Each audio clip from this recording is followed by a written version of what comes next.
Dahil sa mga pagbabago yung pinatutupad matapos maapektuhan ng African swine fever, ang maraming tindahan ng lechon sa Laloma, Quezon City, tumaas na ang presyo ng mga lechon doon.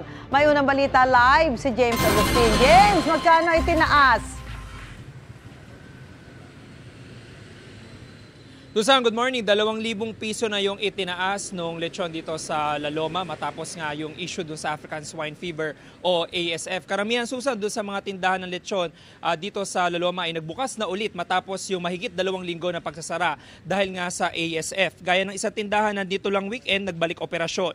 Matumad daw talaga ang bentahan ng pagbabago, bawal nakatayin ng mga baboy sa lugar at bawal na rin mag-stock ng mga buhay na baboy. Sa slaughterhouse na kinakatay ang mga baboy at dinadala na lang dito sa Laloma para lechon.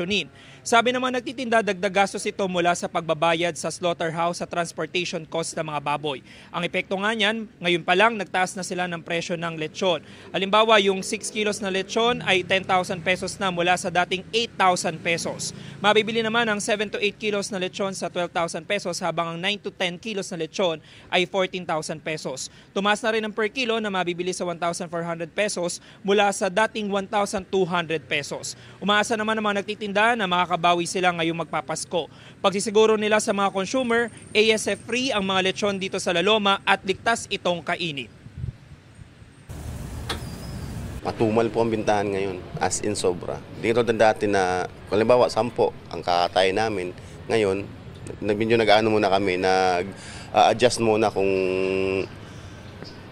ilan ang kakatay namin kasi medyo matumal talaga pagpasok ng December na to. Sana lumakas. Makabawi man lang.